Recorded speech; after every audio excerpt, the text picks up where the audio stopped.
देखिए अब जो अंतिम टॉपिक चल रहा है दोस्त, वो है आपका हाइपर कॉन्जुगेशन। समझे, यही एक आपका अंतिम टॉपिक है। एक और आपको पढ़ाना था इलेक्ट्रिक है, यहाँ नहीं पढ़ाएगा आपको इलेक्ट्रिक, हम आपको एल्कोहल में पढ़ाएंगे। समझे, एल्कोहल में आपको पहुँचन ज़्यादा मात्र कराना, लेकिन हाइपर कॉन्जुगेशन आज आधा निकल जाएगा।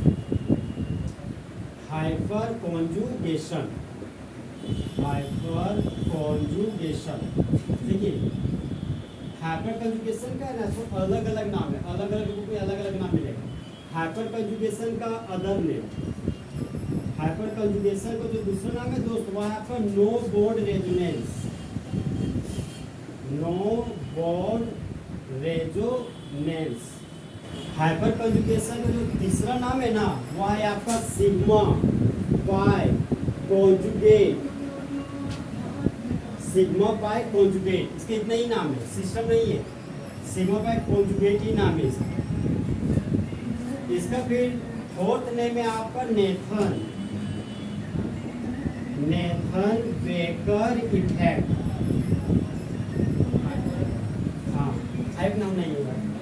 जितना बुक पढ़े इसमें से सारा बुक में, एक बुक में हाइपर कॉन्जुगेशन का चीज दिया है, तो किसी में नो बोर्ड रेजोनेंस, सारा नाम सिखा दिए।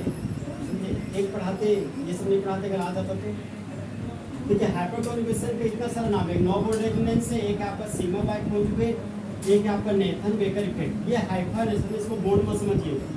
ठीक है, अब देखिए नेथन बेकर इफेक्ट कौन है? सो नेथन और बेकर है, सो साइंटिस्ट है, यही दोनों ने मिल के हाइपर कॉन्जुगेशन टर्म दिए थे। समझे, असल इसका नाम नो बोर्ड रेजोनेंस क्यों पड़ा? देखिए सीमा का कॉन्जुगेट क्यों पड़ा, इसका कोई मीनिंग नहीं है, लेकिन नो बोर्ड रेजोनेंस क्यों पड़ा, इसकी पीछे वजह है। समझे, इसकी पीछे वजह जान लीजिए। एग्जाम्पल है आपका CH3 CH2+, इसका नाम बताइए आप। ये मिथाइल कार्बोकेटाइन है कि इथाइल कार्बोकेटाइन? Ethyl carbocation. देखिए इसका एक्सपेंडेड करके लिख दिया, तो हम लिख सकते हैं CH3 सिंगल बॉन्ड CH2 और यहाँ पर कार्बन के मुंडी पर पॉजिटिव चार्ज। बताइएगा ये कार्बन इलेक्ट्रोफाइल है कि न्यूक्लियोफाइल? इलेक्ट्रोफाइल है। और इस कार्बन का हाइब्रिडाइजेशन स्टेट बताइए, क्या बोल रहे हैं? sp2। और इस कार्बन को बताइए, sp3 बता रहे हैं, सही बता रहे हैं। अब देखिए मामला क्या होता है, कार्बन के मुंडी पर पॉजिटिव चार्ज है, 3 बॉन्ड में how many electron takes place? 6 electron. इस कार्बन का ऑक्टेट इनकम्प्लीट है। समझे, अब ये कार्बन क्या किया, बगल वाला कार्बन को फोर्स लगाना चालू किया, बोलता है यार मेरा ऑक्टेट कंप्लीट करो। ये कार्बन क्या करता है कि इस कार्बन के प्रेशर डालने की वजह से ये कार्बन को हाइड्रोजन के इलेक्ट्रॉन छीन लेता है। ये कार्बन हाइड्रोजन से इलेक्ट्रॉन को खींच रहा है। एरो का हेड के नेगेटिव चार्ज, एरो का टेल किया पॉजिटिव चार्ज। समझे, अब ये प्लस और माइनस आपस में मिलकर यहाँ पर पाई बॉन्ड बना लेते हैं। ये पॉजिटिव और नेगेटिव चार्ज आपस में मिलकर बॉन्ड बनाते हैं। अगर रेजोनेंस का कंडीशन बात की जाए, देखिए pi bond conjugate positive charge, जहाँ पर कॉन्जुगेट बोल रहे हैं वहाँ पर सिग्मा बॉन्ड होगा, तभी कॉन्जुगेट का वर्ड किया जाता है। समझे, यहाँ पर देखिए ना pi bond conjugate positive charge बोल रहे हैं, लेकिन यहाँ पर कोई बॉन्ड है ही नहीं। यहाँ पर कोई बॉन्ड ना होने की वजह से ये रेजोनेंस की कंडीशन में फिर भी है, इसलिए इसको बोलते हैं नो बोर्ड रेजोनेंस, बोर्ड नहीं वाला रेजोनेंस। समझे, इसका नाम क्यों पड़ा, ये आएगा समझ में। अब देखिए यहाँ पे हाइपर कॉन्जुगेशन होने के लिए कंडीशन, जिस तरह आप कॉलेज में एडमिशन लिए हुए तो उसके पीछे कंडीशन था, मार्कशीट होना चाहिए आपका, आपके पास एडमिशन फॉर्म होना चाहिए, और जो प्रॉपर फी है कॉलेज का वो पेड होना चाहिए। समझे, ये तीनों कंडीशन आप फुलफिल कर रहे हैं। उसी तरह हाइपर कॉन्जुगेशन होने के लिए भी कुछ कंडीशन है। देखिए पहला जो कंडीशन है ना, वो कंडीशन है कि sp2 कार्बन होना चाहिए। ठीक है ना, इस कार्बन के मुंडी पर पॉजिटिव चार्ज था, ये sp2 कार्बन था ना, ये भी तक sp2 कार्बन है। ठीक है, तो sp2 कार्बन होना चाहिए। ये ध्यान दे दोस्तों, sp2 कार्बन के एडजेसेंट में, sp2 कार्बन का जो एडजेसेंट कार्बन होगा वह हमेशा sp3 कार्बन होना चाहिए। अगर नहीं होगा तो वो हाइपर कॉन्जुगेशन शो नहीं करेगा। ठीक है ना, sp2 कार्बन के बगल में sp3 कार्बन है। एक और खास कंडीशन है कि हाइपर कॉन्जुगेशन होने के लिए उसके पास कम से कम एक अल्फा हाइड्रोजन पक्का होना चाहिए। अगर नहीं होगा तो वो भी हाइपर कॉन्जुगेशन शो नहीं करेगा, ठीक है ना। याद होगा बहुत पहले एक बात बोलते थे कि इंडिया में रहने वाले सभी ह्यूमन बींग्स को इंडियंस कहते हैं। देखिए कार्बोकैटायन से जुड़ा हुआ कार्बन को सर हम अल्फा कार्बन बोलते हैं, और अल्फा कार्बन के पास रहने वाले हाइड्रोजन को अल्फा हाइड्रोजन कहते हैं। यहाँ पर अल्फा हाइड्रोजन कितना है? अल्फा हाइड्रोजन 3 है, और हम बोले कम से कम मेरे पास 1 होना चाहिए, मतलब अल्फा हाइड्रोजन 3 होने की वजह से ये जो है हाइपर कॉन्जुगेशन शो आपका करेगा। ओके, देखिए हाइपर कॉन्जुगेशन हेडिंग देखो अभी और देंगे, आप अभी एक समझे ना, अभी बहुत सारे देंगे। अरे कोई एक कुछ पॉइंट समझा नहीं, इसलिए एक ही दिया लीजिए। हाइपर कॉन्जुगेशन हेडिंग दीजिए, स्पेलिंग थोड़ा सा सही लिखिएगा, हाइपर कॉन्जुगेशन, ठीक है। देखिए पॉइंट नंबर 1 लिखिए अदर नेम, और अदर नेम में आप ये तीनों नाम लिखिए, no bond resonance, sigma pi conjugate system, sigma pi conjugate, और एक यहाँ पर नेथन बेकर है।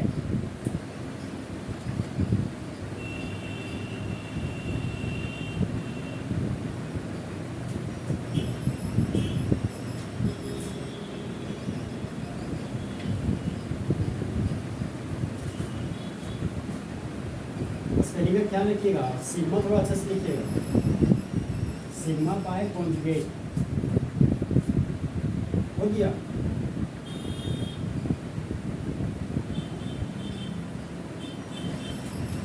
देखिए नेक्स्ट पॉइंट लीजिए, नेक्स्ट पॉइंट में स्टार ही दीजिए, समझिए आप हाइपर कॉन्जुगेशन के अंदर में ये न्यू हेडिंग नहीं आ गया, ठीक है।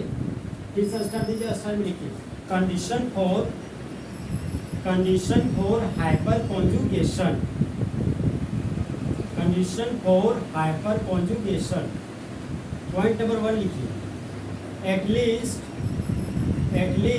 1 sp2 कार्बन। पॉइंट नंबर 1 है आपका at least 1 sp2 carbon. Point number 2 में आइए एटलीस्ट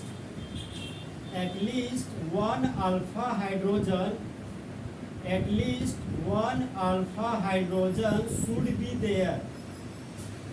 पॉइंट नंबर 2 में लिखिए at least 1 alpha hydrogen should be there.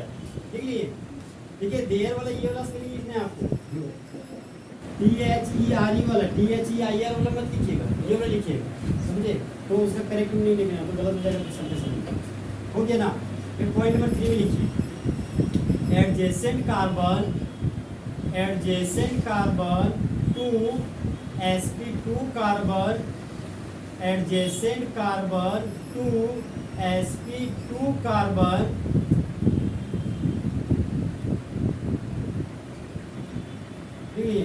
should be sp3 carbon, should be sp3 carbon. अभी नहीं बोले थे हम कि sp2 के बगल वाला कार्बन sp3 कार्बन होना चाहिए, वही पैक में आपको लिखा है, ठीक है। नेक्स्ट पॉइंट लिखिए, नेक्स्ट फिर स्टार लीजिए, और उस स्टार में लिखिए where does पड़े ना, वही वाला है, where does hyperconjugation takes place, where does hyperconjugation takes place, where does hyperconjugation takes place. देखिए हाइपर कॉन्जुगेशन है ना, सो 3 कंपाउंड ऑलवेज शो करता है, 3 ही कंपाउंड शो करता है, हमेशा याद रखिएगा। पहला जो कंपाउंड है ना वो है आपका कार्बोकेटायन, दूसरा जो कंपाउंड है ना वो है आपका कार्बन फ्री रेडिकल, और जो तीसरा जो कंपाउंड है ना वो है आपका अल्कीन। देखिए कार्बो मतलब हो गया कार्बन, यहाँ पर लिखिए कार्बन, और केटायन का मतलब पॉजिटिव चार्ज, तो जो कार्बन कैरी करता हो पॉजिटिव चार्ज को उसको बोलते हैं कार्बोकेटायन। कार्बन है तो कार्बन का सिंबल हो गया सी दिए। फ्री रेडिकल का मतलब क्या, अनपेयर्ड इलेक्ट्रॉन, जो कार्बन कैरी करता हो अनपेयर्ड इलेक्ट्रॉन को उसको बोलते हैं कार्बन फ्री रेडिकल। और अल्कीन का मतलब हो गया कि 2 कार्बन होना चाहिए और कार्बन के बीच डबल बॉन्ड होना चाहिए, ये हो गया आपका अल्कीन, ठीक है ना। जब ये hyper conjugation carbocation, carbon free radical और अल्कीन को देखता है ना, तो एक ही लाइन बोलता है कि तुमको भूलना तो चाहा लेकिन भूला ना पाए, और जितना भुलाना चाहा तुम उतना याद आए। ठीक, मतलब ये नहीं भूलिएगा, समझे कि कार्बोकेटायन, कार्बन फ्री रेडिकल और अल्कीन में C+C हाइपर कॉन्जुगेशन होता है। सर आखिर हम लोग इसको क्यों पढ़ रहे हैं? उसके पीछे वजह दोस्त स्टेबिलिटी, कोई भी कंपाउंड स्टेबल क्यों होता है, समझे? उस वजह को जानने के लिए हम लोग हाइपर कॉन्जुगेशन और इंडक्टिव इफेक्ट पढ़ते हैं। Okay, where does hyperconjugation takes लिखिए ना। पॉइंट नंबर 1 में लिखिए कार्बोकेटायन, पॉइंट नंबर 2 में कार्बन फ्री रेडिकल, और पॉइंट नंबर 3 में लिखिए अल्कीन। और अल्कीन के लिए फॉर्मूला, ये सब सिंबल भी लिखिए।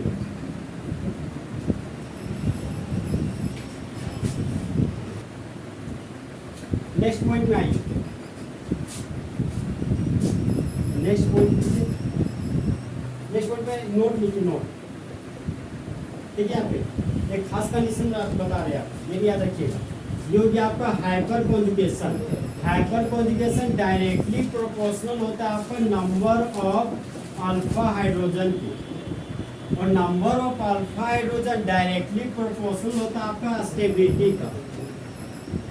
स्टेबिलिटी हम बताए थे वो पहले आपको। स्टेबिलिटी का मतलब सुविधा, फिर इससे भी बात नहीं बनता। स्टेबिलिटी मतलब केमिस्ट्री में तो फोर्स ऑफ अट्रैक्शन, समझे? देखिए यहाँ पे मामला क्या है, अगर अल्फा हाइड्रोजन का संख्या ज़्यादा होगा ना तो हाइपर कॉन्जुगेशन ज़्यादा होगा, और हाइपर कॉन्जुगेशन ज़्यादा होगा तो स्टेबिलिटी आपका ज़्यादा हो जाएगा। अच्छा सुनिए, अगर अल्फा हाइड्रोजन का संख्या ज़्यादा होगा ना तो हाइपर कॉन्जुगेशन ज़्यादा होगा, और हाइपर कॉन्जुगेशन ज़्यादा होगा ना तो उस कंपाउंड का स्टेबिलिटी ज़्यादा होगा। आया बात समझ में? जैसे कि हम अल्फा हाइड्रोजन 3 दिखा रहे थे ना, अगर 6 होता, अल्फा हाइड्रोजन 9 होता, तो तीनों में सबसे ज़्यादा अल्फा हाइड्रोजन किसके पास है? 9 वाला पास। तो जो अल्फा हाइड्रोजन 9 है ना वो मोर स्टेबल होगा अल्फा हाइड्रोजन 6 की तुलना में, और अल्फा हाइड्रोजन 6 वाला मोर स्टेबल होगा अल्फा हाइड्रोजन 3 की तुलना में। समझ में आ रहा बात? देखिए नोट, NOT नोट। देखिए greater the number of alpha hydrogen, greater the number of alpha hydrogen, greater will be hyperconjugation, greater will be hyperconjugation।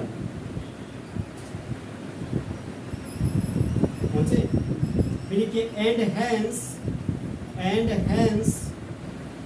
hence greater will be stability, and hence greater will be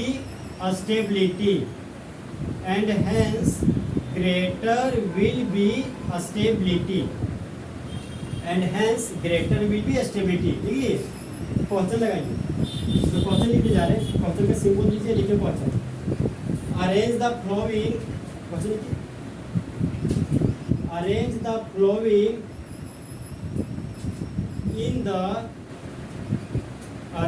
flowing in the decreasing order of stability, decreasing order of stability। है बात समझ में? देखिए question number 1 में आ रहे हैं। ठीक है, पहला जो ऑप्शन है दोस्तों है आपका CH2 डबल बॉन्ड CH2। दूसरा एग्जांपल है आपका CH3 single bond CH double bond CH2। Example number 3 है आपका दोस्त CH3 सिंगल बॉन्ड कार्बन, और इस कार्बन पर लगा हुआ मिथाइल ग्रुप, ये है डबल बॉन्ड और CH2। और फोर्थ एग्जांपल है आपका CH3 single bond carbon, carbon के नीचे लगा हुआ CH3, फिर डबल बॉन्ड CH, और CH के आगे लगा हुआ है आपका CH3। देखिए मेरा फोकस तो डबल बॉन्डेड कार्बन पे, समझे? मेरा फोकस सिर्फ किस पे? अल्कीन पे। तो अल्कीन बोलेंगे तो ये पूरा कंपाउंड का जिक्र हो जाएगा, हम थोड़ा सा और ही जिक्र क्या बोल रहे हैं। मेरा फोकस है दोस्त विनाइलिक कार्बन पे। बताइएगा ये विनाइलिक कार्बन कि एलाइलिक कार्बन? ये कार्बन एलाइलिक कार्बन। चलिए अच्छा है। जो आपका विनाइलिक कार्बन है दोस्त, उसको सबसे पहले टारगेट में ले लीजिए। विनाइलिक कार्बन पर आप फोकस कीजिए। विनाइलिक कार्बन मेरा टारगेट है, इस टारगेट को लॉक कर दिए। अब देखिए यहाँ पे आ रहे हैं, विनाइलिक कार्बन का बगल वाला carbon alpha carbon, vinylic carbon का बगल वाला कार्बन अल्फा कार्बन, और इस विनाइलिक कार्बन का बगल वाला कार्बन क्या हो गया, अल्फा कार्बन। अब बताइए इस विनाइलिक कार्बन का बगल वाला कार्बन क्या होगा, अल्फा कार्बन, और ये कार्बन अल्फा कार्बन, और अल्फा कार्बन के पास रहने वाला हाइड्रोजन अल्फा हाइड्रोजन, और यहाँ पर अल्फा कार्बन ये है आपका। और यहाँ बताइए अल्फा कार्बन कितना है, एक भी नहीं है, तो अल्फा हाइड्रोजन कितना होगा, 0। यहाँ पर अल्फा हाइड्रोजन बताइए, यहाँ अल्फा हाइड्रोजन कितना है, 3 बोले कि 6 बोले कि 9 बोल रहे, 3 बोल रहे। यहाँ अल्फा हाइड्रोजन 3, यहाँ भी अल्फा हाइड्रोजन 3, यहाँ भी अल्फा हाइड्रोजन 3, तो टोटल 9 हो गया ना। तो अल्फा हाइड्रोजन हो गया आपका 9 और हाइपर कॉन्जुगेशन हो गया आपका 9। ओके, यहाँ बताइए अल्फा हाइड्रोजन,